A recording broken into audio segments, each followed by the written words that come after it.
The morning fog hung heavy over Buckingham Palace as Catherine walked through the grand corridors, her footsteps echoing against the marble floors.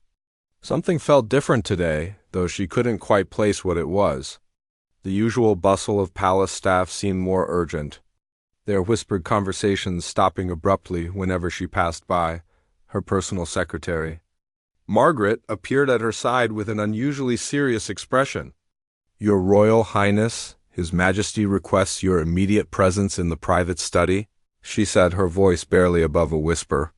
Catherine noticed Margaret's hands trembling slightly as she clutched a sealed envelope. The walk to the king's study felt longer than usual. Catherine's mind raced through possibilities, but nothing could have prepared her for what awaited behind those heavy oak doors. King Charles sat behind his massive mahogany desk, looking older than she had ever seen him. Dark circles shadowed his eyes, and his usually perfect posture had given way to a weary slump. "Please sit down, Catherine," he said, gesturing to the chair across from him. His voice carried a weight she had never heard before. The room felt suffocating, filled with intention that made her heart race. She could hear the distant chiming of Big Ben, marking another hour in what was about to become the most important day of her life. As she settled into the chair, King Charles reached for a document that lay before him. The royal seal was clearly visible, and Catherine noticed his signature at the bottom, still wet with ink. "What I'm about to tell you will change everything," he began, his eyes meeting hers with an intensity that made her stomach drop. The silence stretched between them, broken only by the ticking of the antique clock on the mantelpiece. Catherine found herself gripping the armrests of her chair, preparing for words that would reshape not only her future, but the future of the entire monarchy. She thought of William, probably at home with the children, completely unaware that their world was about to be turned upside down. King Charles cleared his throat and leaned forward. "Due to circumstances that have recently come to light, I am making an unprecedented decision regarding the succession," he said slowly, each word carefully chosen. "The traditional line of succession is about to change in a way that hasn't happened in over 1,000 years. Catherine's breath caught in her throat. She knew the weight of royal tradition, the centuries of protocol that governed every aspect of their lives. The very foundation of the monarchy rested on the predictable transfer of power from one generation to the next. What could possibly warrant such a dramatic departure from established law? Outside the study windows, she could see tourists gathering for the changing of the guard, completely unaware that history was being written just yards away from where they stood. Their cameras flashed as they captured what they thought was just another ordinary day at the palace. If only they knew that the very nature of what they were photographing was about to change forever. "Catherine," the king continued, his voice growing stronger with determination, "I need you to understand that what I'm about to ask of you goes beyond duty. It requires courage, strength, and a willingness to face opposition from quarters you might not expect."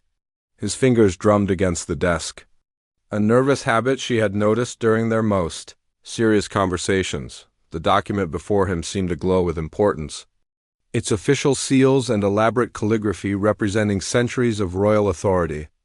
Catherine realized that whatever was written on that paper would not only affect her, but would send shockwaves through the Commonwealth, Parliament, and royal families around the world.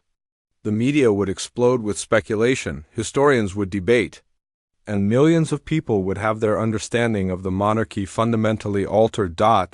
As king, Charles reached for the document. Catherine noticed something else on his desk that made her blood run cold.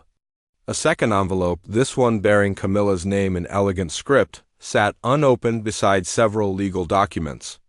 The implications began to dawn on her, though the full picture remained frustratingly unclear. Whatever was happening, it involved not just the succession, but the very heart of the royal family itself. The revelation hit Catherine like a physical blow. King Charles had just informed her that he was abdicating, but not in favor of William as everyone expected. Instead, he was invoking an ancient royal prerogative that would allow him to name his successor directly, bypassing the traditional line of succession entirely. The room seemed to spin as the implications sank in. "You want me to become queen?" Catherine whispered, her voice barely audible. The words felt foreign on her tongue, impossible to believe. She had always known that one day she would be queen consort, supporting William as he ruled, but this was something entirely different. This was absolute power, absolute responsibility. Thrust upon her without warning or preparation, King Charles nodded gravely. The monarchy needs fresh leadership, someone who understands the modern world while respecting our traditions. William is an excellent man, but he lacks the political instincts necessary for what's coming. You, however, have shown remarkable judgment in every crisis we've faced. His praise felt hollow against the magnitude of what he was suggesting through the tall windows. Catherine could see the palace gardens where she had walked countless times with her children, explaining the history of each statue and fountain. Those peaceful moments seemed like a lifetime ago. Now those same gardens would become her responsibility, along with every inch of the realm and all the lives that depended on the crown's decisions. What about Camilla? Catherine asked, though she dreaded the answer. The queen consort had always been cordial to her, but Catherine wasn't naive about the complex dynamics within the royal family. Camilla had waited decades to claim her place beside Charles, enduring public scrutiny and criticism that would have broken most people. How would she react to being cast aside just as suddenly as she had been elevated? A shadow crossed King Charles's face. That brings me to the most difficult part of this conversation, he said, reaching for the envelope bearing Camilla's name. There have been developments that make her continued role as queen consort impossible. I cannot go into details at this moment, but I assure you that this decision, while painful, is absolutely necessary for the survival of the monarchy. The cryptic response sent chills down Catherine's spine. She knew Camilla well enough to understand that the woman was fiercely protective of her position and would not surrender it easily. Whatever these mysterious developments were, they must be serious enough to warrant such drastic action. Catherine's mind raced through possibilities, each more troubling than the last. When do you plan to make this announcement? Catherine asked, trying to maintain her composure while her world crumbled and rebuilt itself around her. She thought of her children, of how their lives would change overnight. They would go from being third in line to the throne to being the children of the reigning monarch. The weight of that responsibility felt crushing. Tomorrow morning, King Charles replied, causing Catherine's heart to stop. I know this seems rushed, but circumstances require immediate action. By noon tomorrow, you will be Queen Catherine, and the entire world will be watching to see how you handle the transition. The casual way he spoke about such a momentous change made it seem even more surreal. Catherine stood abruptly, needing to pace to process what she was hearing. The study suddenly felt like a prison, its rich tapestries and priceless artwork closing in around her. She walked to the window and stared out at the city beyond the palace walls. Millions of people went about their daily lives, completely unaware that their constitutional monarchy was about to undergo its most dramatic transformation in centuries. What about William? She asked, turning back to face the king.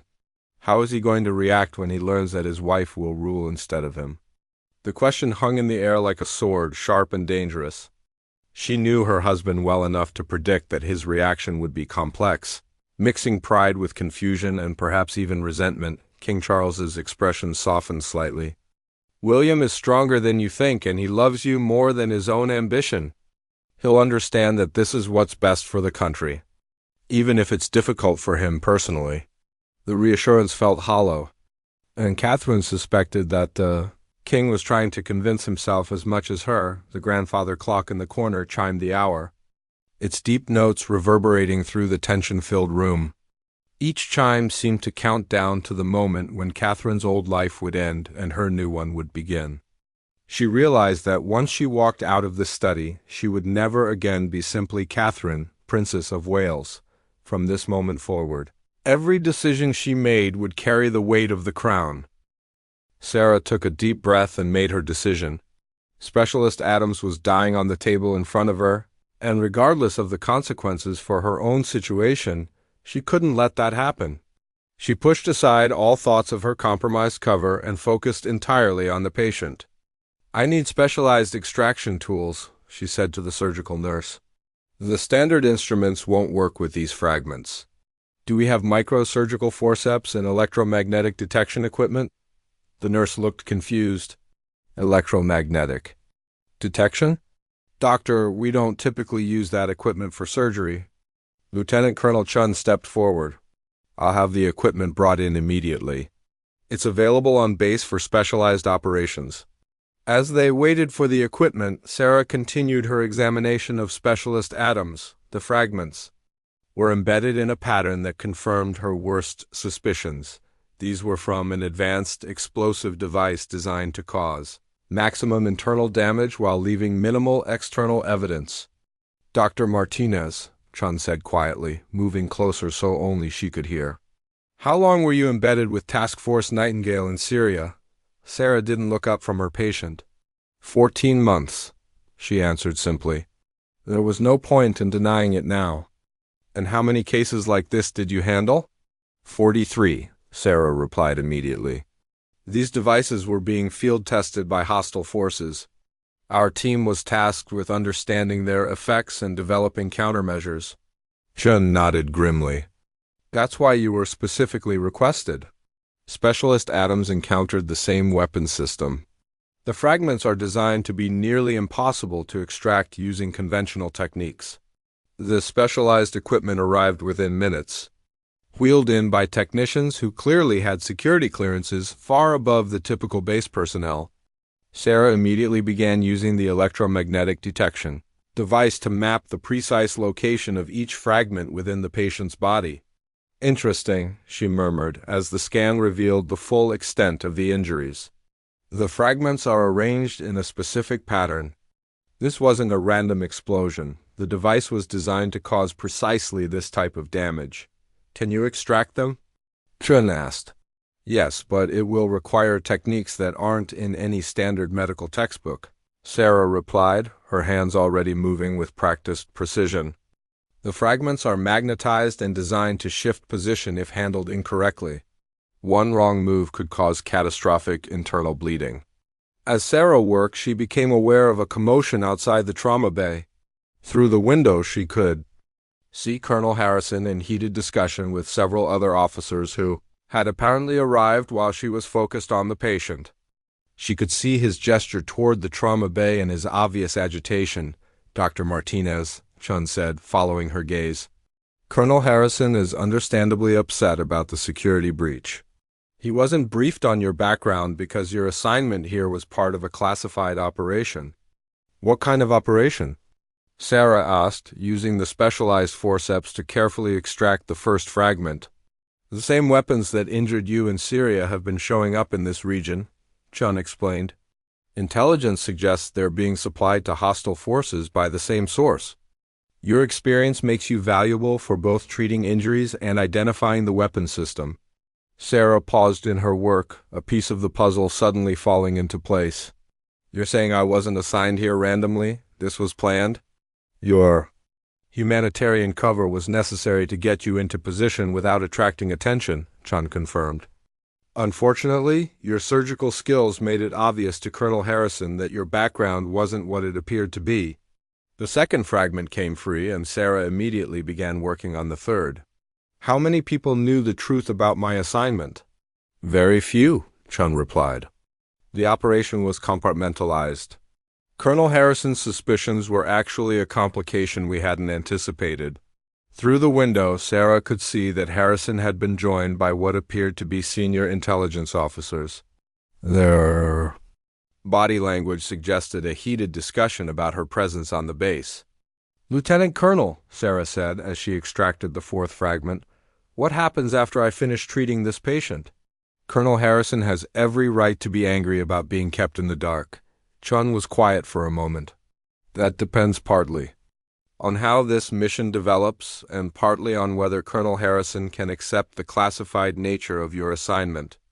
The final fragment was the most dangerous one, lodged near Specialist Adam's heart. Sarah used the electromagnetic scanner to verify its exact position, then began the delicate process of extraction.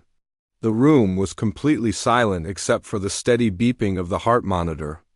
Got it, Sarah announced as the last fragment came free. Immediately, she began working to repair the internal damage and control bleeding. The patient's vital signs had remained stable throughout the procedure, and Sarah felt confident that Specialist Adams would recover. "Excellent work, Doctor," Chun said with obvious relief. "You probably saved her life." Sarah began closing the surgical site, but her mind was already focused on what would happen next.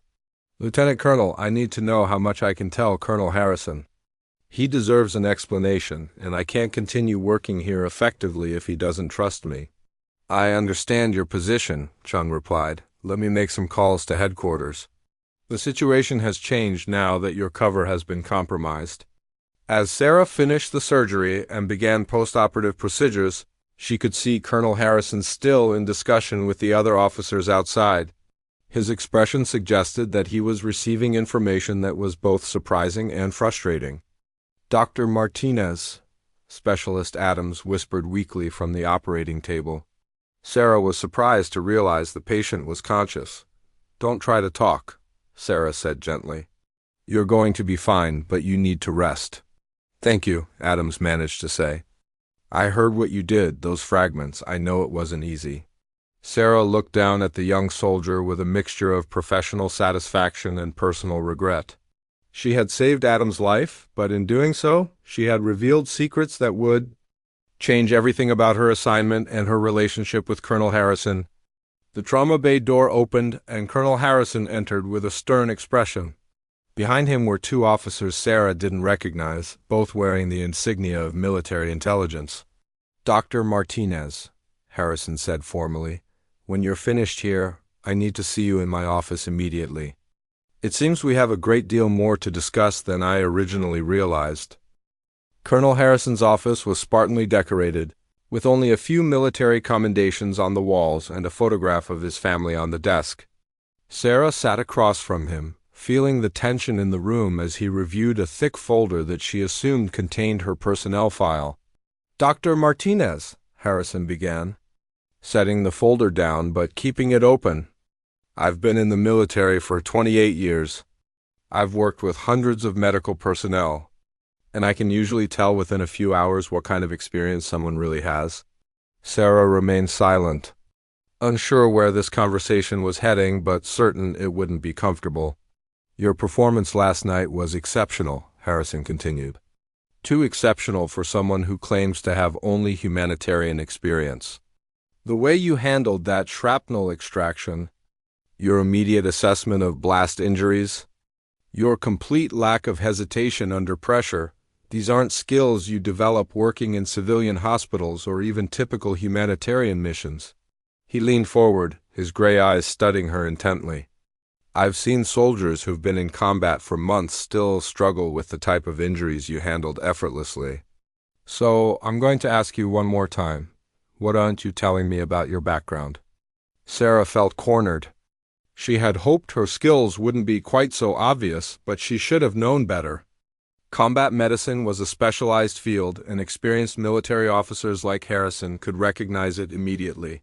"Colonel, I've been completely honest about my qualifications and training," she said carefully. "My surgical experience is extensive, and I've worked in many challenging environments." "Challenging environments," Harrison repeated slowly. "That's an interesting way to put it. Tell me about Syria." The specific question caught Sarah off guard. "What would you like to know?" "Everything. Which organizations did you work with? Which hospitals? What were the dates of your service?" Harrison pulled out a pen, ready to take notes. "Because I've made some calls, Dr. Martinez, and there are some interesting gaps in your story."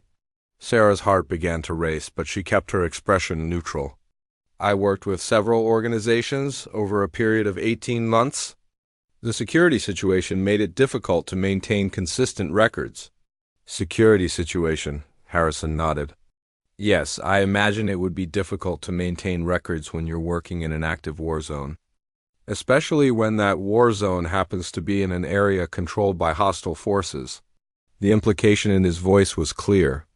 Sarah realized that Harrison suspected much more than just incomplete paperwork. His questions were becoming increasingly pointed. and she could see the analytical mind of a career military officer working to piece together information. Dr. Martinez. Let me be very direct with you, Harrison said, closing the folder. I've been doing some research since you arrived. Your surgical techniques, your reactions to combat stress, your knowledge of military protocols, everything points to someone who has extensive experience in war zones.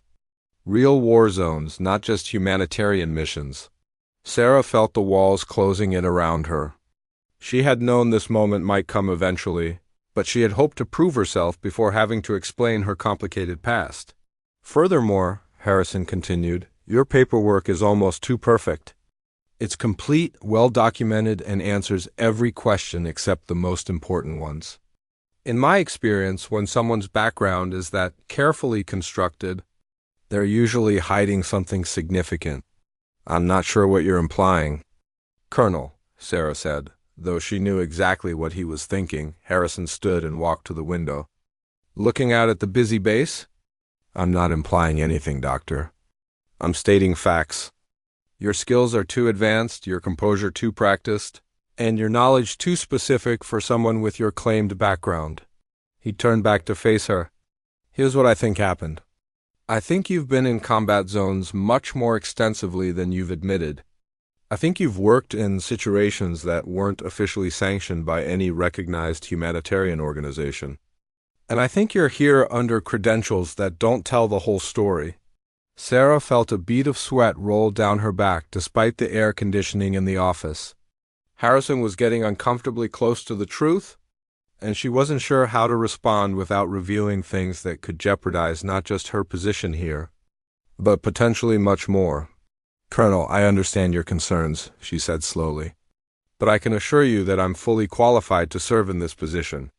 My surgical skills and experience are genuine, regardless of where they were acquired. Regardless of where they were acquired, Harrison repeated. That's an interesting phrase. It suggests you don't want to discuss where they were acquired. A knock on the office door interrupted the tense conversation. Come in, Harrison called. Chief Medic Rodriguez entered, looking somewhat uncomfortable about interrupting. Sorry to disturb you, Colonel, but we just received word that Dr. Martinez is being requested for a special consultation. What kind of consultation? Harrison asked, his suspicion clearly growing. There's a soldier being transferred here from a classified mission, Rodriguez explained. The injuries are unusual. The medical team specifically requested someone with Dr. Martinez's expertise. Harrison's eyes narrowed. And how exactly would they know about Dr. Martinez's specific expertise? She's only been here 2 days. Rodriguez looked uncertain. I'm not sure, sir. The request came directly from command headquarters. They said she had the exact qualifications needed for this particular case. Sarah felt her stomach drop. A request from headquarters for her specific expertise could only mean one thing. Someone knew more about her background than she had revealed, and that knowledge was now becoming public. What kind of injuries? Harrison asked, his voice taking on the sharp tone of a commanding officer who sensed he wasn't getting the full truth. I'm not authorized to discuss the details, sir, Rodriguez replied. The case is classified. I was just told to inform Dr. Martinez that she's needed immediately. Harrison stared at Sarah for a long moment. Classified medical cases require specific security clearances. Dr. Martinez, clearances that take months to process and verify. Yet somehow you're being specifically requested for a classified consultation after being on base for only 2 days. Sarah realized that her carefully constructed cover story was beginning to unravel. The web of half-truths and omissions that had gotten her this assignment was now becoming a liability. Harrison was too experienced and too observant to be fooled much longer. I think it's time for complete honesty, Doctor, Harrison said quietly. Because whatever you're hiding, it's about to become very public. And if I find out you've been lying to me about your background, there will be serious consequences.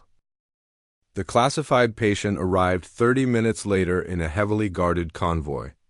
Sarah watched from the medical facility window as armored vehicles surrounded a specialized medical transport unit. Military personnel with high security clearances formed a protective perimeter around the ambulance. Colonel. Harrison stood beside her, his jaw tense with obvious frustration. This is highly irregular. Dr. Martinez, classified patients are usually handled by military physicians with appropriate clearances. The fact that you're being specifically requested raises serious questions. Sarah remained silent, knowing that anything she said now would only deepen Harrison's suspicions. She watched as the medical team carefully transferred the patient from the transport vehicle. Even from a distance, she could see the severity of the injuries. "Dr. Martinez," a voice called from behind them. They turned to see Major Phillips, the base intelligence officer, approaching with a serious expression. "You're needed in Trauma Bay 3 immediately. This case requires your specific expertise." "What specific expertise?" Harrison demanded before Sarah could respond. "Major Phillips, I need to know what's going on here. Dr. Martinez has been on my base for less than 3 days, and now she's being requested for classified medical cases?" Major Phillips looked uncomfortable, glancing between Harrison and Sarah. "Colonel, I understand your concerns, but this situation is above my clearance level. I was simply instructed to ensure that Dr. Martinez provides medical care for this patient. Above your clearance level?" Harrison's voice rose slightly. "Major, you handle intelligence for this entire sector. What kind of medical case requires clearance above your level?" Before Phillips could answer, another officer approached Lieutenant Colonel Chun, who Sarah hadn't seen before. His uniform indicated special operations, and his demeanor suggested he was accustomed to dealing with highly sensitive situations. "Colonel Harrison," Chun said formally, "I need to speak with Dr. Martinez privately. This concerns operational security matters that I cannot discuss in an open forum." Harrison stepped closer to Chun, his authority as base commander clear in his posture. "Lieutenant Colonel, with respect, Dr. Martinez is under my command while she's on this base. If there are security concerns about her background, I need to be informed." Chun's expression remained neutral, but Sarah could see the tension building between the two officers. "Colonel, I understand your position, but my orders come directly from Division Command. This matter involves classified operations that are compartmentalized beyond base-level security." "Compartmentalized operations?" Harrison's suspicion was now openly displayed. "Are you telling me that Dr. Martinez is involved in classified operations that I, as base commander, am not authorized to know about?" The confrontation was interrupted by Chief Medic Rodriguez hurrying toward them. "Dr. Martinez, we need you in Trauma Bay 3 immediately. The patient is critical and losing blood rapidly." Sarah realized she had no choice but to go. Whatever the consequences of her hidden background, a patient's life was at stake. "I'll be there in just a moment," she told Rodriguez, then turned to Harrison. "Colonel, I understand your concerns, but right now there's someone who needs medical attention." "This conversation isn't over, Doctor," Harrison said firmly. "When you're finished with this patient, I want answers. Complete answers." Sarah nodded and hurried toward the trauma bay, but she could feel the weight of multiple stares following her. The situation was spiraling beyond her control, and she knew that her time for maintaining secrecy was running out. In Trauma Bay 3. She found a patient who immediately explained why her specific skills had been requested. The injured soldier was a young woman, probably in her early 20s, with extensive blast injuries that showed a pattern Sarah recognized immediately. These weren't typical IED injuries. They were from a much more sophisticated explosive device. "What do we know about the patient?" Sarah asked as she began her examination. "Specialist Adams," the field medic reported. "Part of a classified reconnaissance mission. Caught in an explosion approximately 6 hours ago. She's lost a significant amount of blood, and there appear to be unusual fragments embedded in her torso." Sarah could see immediately that the fragments weren't standard shrapnel. The metallic pieces embedded in the patient's chest and abdomen had characteristics she had seen before, but only in very specific circumstances. Her heart sank as she realized why she had been specifically requested. "Dr. Martinez," Lieutenant Colonel Chun appeared beside her, speaking quietly. "The fragments in this patient are from experimental explosive devices. Your experience with similar cases in Syria makes you uniquely qualified to handle this situation. Sarah's hands paused for a moment in her examination. Chun knew about Syria, not just that she had been there, but specific details about what she had encountered. This meant her cover was more compromised than she had realized. "I'm not sure what you mean," she said carefully, continuing her work on the patient. "Doctor, we don't have time for pretense," Chun replied firmly. "Specialist Adams was injured by the same type of device you encountered during your time with Task Force Nightingale. The fragments require specialized extraction techniques that only someone with your background would know." The room fell silent except for the beeping of medical equipment. Sarah felt every eye in the trauma bay focused on her.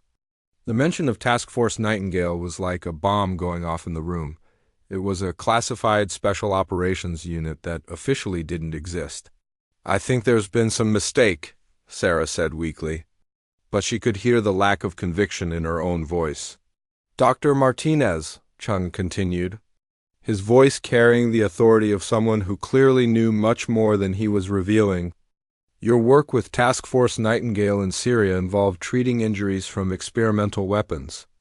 This patient has injuries from the same weapon system. We need that expertise now." Sarah realized that her carefully maintained cover story had completely collapsed. Everyone in the trauma bay now knew that she had been involved in classified military operations, despite her claims of only humanitarian work. She could feel the shocked stares of the medical staff around her through the window of the trauma bay. She could see Colonel Harrison watching the scene unfold. Even from a distance, she could see the anger and betrayal on his face as he realized the extent to which she had been deceiving him. "Doctor," Chun said quietly, "the patient's life depends on your expertise. We can discuss the security implications later, but right now, Specialist Adams needs the skills you developed during your classified service."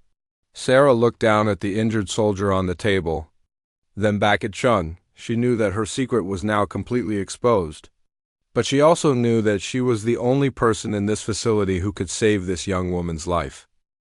Colonel Harrison's office was crowded with people Sarah had never seen before. 2 intelligence officers sat across from Harrison's desk, while Lieutenant Colonel Chun stood near the window. The atmosphere was tense, and Sarah could feel the weight of multiple stares as she entered. "Dr. Martinez, please sit down," Harrison said, his tone formal and controlled. She could see that he was struggling to contain his anger about being kept uninformed about her real background. "Colonel, before we begin," Sarah said, "I want you to know that I never intended to deceive you personally. I was following orders regarding operational security." Harrison's expression didn't soften. "Dr. Martinez, I've been briefed on your actual background over the past hour. I now understand that you served with a classified medical unit attached to Special Operations Forces in Syria. I also understand that your assignment to my base was part of an ongoing intelligence operation that I was deliberately kept uninformed about." One of the intelligence officers, a stern woman in her 40s, spoke up. "Colonel Harrison, Dr. Martinez's cover was necessary to protect an ongoing investigation into weapons trafficking in this region. Her medical expertise was needed, but her intelligence value required operational security." "Intelligence value?" Harrison looked directly at Sarah. "So you're not just a surgeon. You're also an intelligence asset." Sarah felt cornered but knew she had to be honest now. "During my time in Syria, I encountered weapons and injuries that provided valuable intelligence about enemy capabilities. That experience made me useful for both medical and intelligence purposes." "And you've been gathering intelligence since you arrived here?" Harrison asked. "No," Sarah replied firmly. "My primary mission was medical support. The intelligence component was secondary and only activated if specific situations arose." Harrison leaned back in his chair, processing this information. "Like Specialist Adams and her injuries from the same weapons you encountered in Syria?" "Exactly," Chun confirmed. "Dr. Martinez's ability to treat those specific injuries and identify the weapon's characteristics makes her uniquely valuable for this operation." The second intelligence officer, a younger man with intense eyes, opened a folder and pulled out several photographs. "Dr. Martinez, during your treatment of Specialist Adams, Were you able to confirm that the fragments came from the same weapon system you encountered in Syria? Sarah nodded. Yes, the characteristics are identical. The magnetation pattern, the fragmentation design, and the internal damage profile all match exactly. This confirms our intelligence about weapons trafficking between Syria and Afghanistan, the female officer said. The same source is supplying both regions. Harrison looked frustrated. So while I've been running a military base, thinking I had a straightforward medical officer under my command, I actually had an intelligence operative conducting classified investigations. Colonel, Sarah said quietly, I understand your anger. But I was a medical officer first. Everything I've done here has been focused on providing the best possible medical care. The intelligence aspects were completely secondary. Secondary until today, Harrison pointed out, when your real background became necessary to save Specialist Adams' life. Sarah felt a moment of uncertainty about what to say next. The conversation was heading toward a revelation she had been dreading, but she knew it was inevitable now. Actually, Colonel, she said slowly, there's something else you need to know about my background. Something that explains why I was selected for both the medical and intelligence aspects of this mission. The room fell silent, and Sarah could feel everyone's attention focused entirely on her. During my final mission in Syria with Task Force Nightingale, our medical facility was attacked, she continued. I was caught in an explosion from the same type of device that injured Specialist Adams today. She paused, gathering courage for what she had to say next. I survived, but I carry physical evidence of my experience with these weapons. Evidence that Colonel Harrison has been questioning since I arrived. Harrison leaned forward, his expression changing from anger to confusion. What kind of physical evidence? Sarah stood up slowly and began rolling up the long sleeves of her uniform shirt.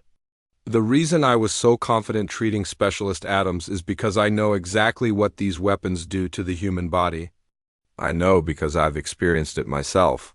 As she rolled up her sleeves, her arms revealed an extensive network of scars.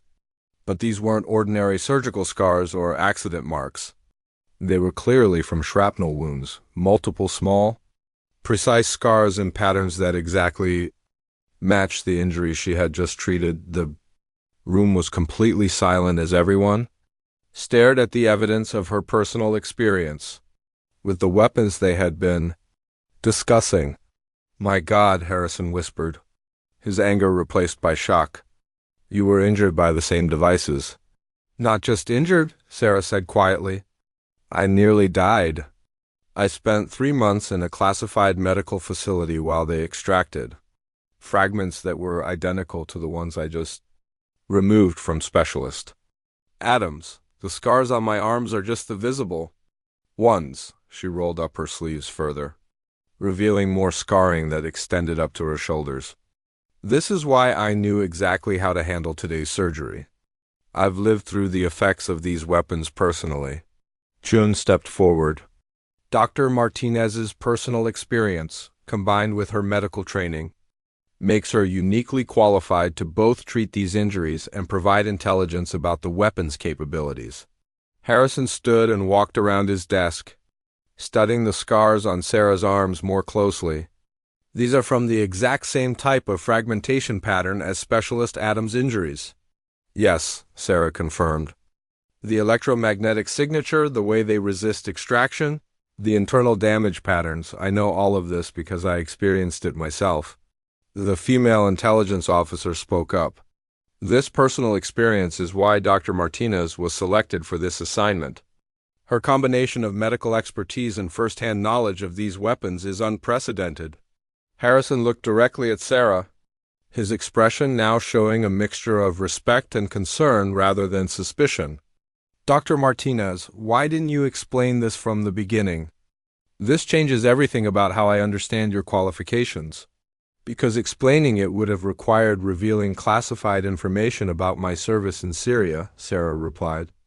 And because most people react differently when they know you've been seriously injured in combat, I wanted to be judged on my medical skills, not on sympathy for my personal experience. Harrison nodded slowly, understanding beginning to replace his earlier anger. So when I questioned your expertise and background, you couldn't defend yourself without revealing classified information. Exactly, Sarah said. I had to let you doubt my qualifications rather than compromise operational security. The room was quiet for a long moment as Harrison processed everything he had learned. Finally, he looked at Sarah with a completely different expression than he had shown since her arrival. Dr. Martinez, he said formally, I owe you an apology. I questioned your competence and your honesty when you were actually operating under constraints I didn't understand. Your performance since arriving here, both medical and personal, has been exemplary. Sarah felt a wave of relief wash over her. Thank you, Colonel. I hope we can work together effectively now that everything is in the open. Harrison extended his hand to her. Doctor, it would be an honor to have someone with your experience and dedication serving at this base. I just wish I had known the truth from the beginning. As they shook hands, Sarah realized that her hidden past, revealed through the scars she had tried to conceal, had finally brought her the respect and trust she had been seeking all along.